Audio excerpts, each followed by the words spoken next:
Do you do a trombone solo in the middle of the show? I don't. You know, my trombone is in New York somewhere. Actually, I don't really know where it is. I think it's in my kitchen in New York. So it's been kind of.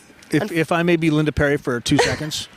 Yeah, do it. Just. You want to see the trombone? Bring the trombone out, because you know what, people. I think I'm going to do that. People will defecate on the floor. Ooh, I don't know if we want that. I don't know. I think people will jump for joy. Okay, there we go. People will do cartwheels. All right. Because I just think that there's not many people. I've seen you play piano, guitar, trombone, and if you just whipped out a trombone in the middle of a show and just did some solo, because nobody does it. Yeah, I've thought about it. Soloist. I've thought about it. The thing is, I haven't played it in a while, and I played some on the record actually, Ready, which is coming out on March 16th. So that's my little promo plug right there.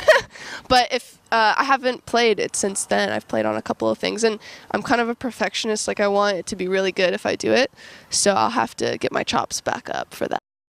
I would have never figured, because I know that you're friends with the Like now, the LA band, and I saw clips of you on tour doing some Arctic Monkey stuff. Yes, and I would have never said, Williamsburg, Virginia. Never in a Why million is that? I want to know why. Well, because I don't know.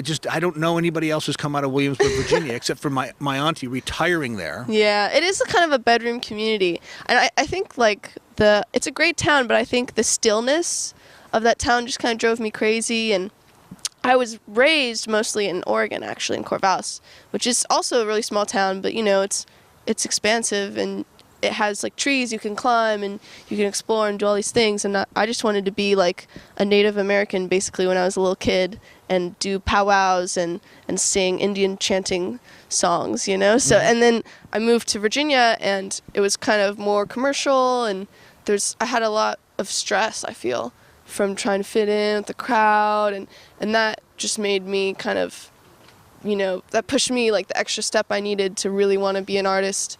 And literally a month or two after I turned 18, I moved to New York.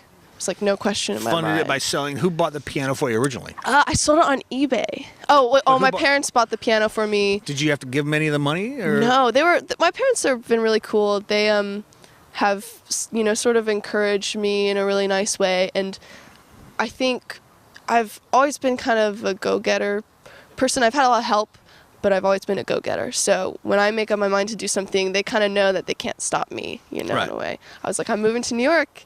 Dad was like, okay, and I don't really know if he believed me. And then the day came when I moved, and I was standing in the what is it called? The front door of my house. In the foyer. The foyer with all my stuff. And he was kind of started crying, and I was like, Dad, what's going on? He's like, you're actually doing this. You're moving to New York. A very important part. How many bands had you seen before you started doing the New York stuff? Would you go to coffee shops to watch artists play, or? Sometimes. It was hard. Virginia's kind of a weird place, actually.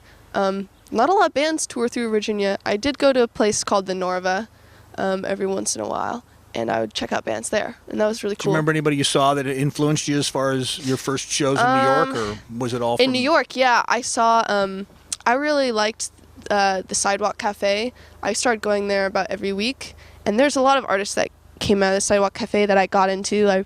I really loved Regina Spektor when I first moved to New York. I thought she was so cool, and I wanted to be her. And just her way of, having sort of these nonsensical lyrics that all of a sudden twist and become really deep and meaningful and kind of surprise you. Mm-hmm. I really liked how she did that, and I thought, finding deeper meaning in trivial everyday modern stuff was really interesting, and I try to copy that when I can, But yeah, she was a big influence. Tell me about the record as far as what you think you've accomplished on this.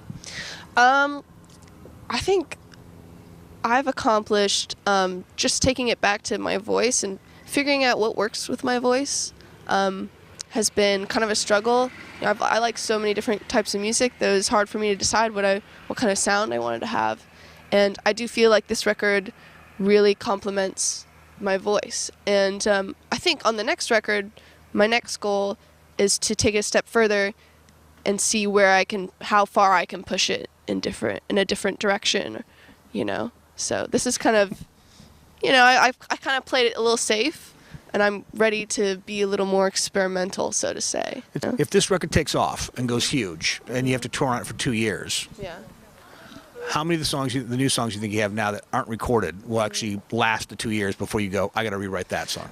Well, that's a good question. I mean, I think giving songs time is good because you see if you can still relate to something later. Because I think that's the sign of a good song. And the songs that I love and have lifted me up in my life have been songs that, you know, I can come back to it 2 years later and it means something totally different, but it's totally relevant. And I think being relevant is, you know, really important. Still has to hit you. Yeah, what's relevant, you know, 2 years from now, what's relevant 10 years from now. So, that's you the know, hard part, writing those timeless songs. So. Yeah, so that's what I, you know, strive for, having that relevancy. Well, I want to thank you so much.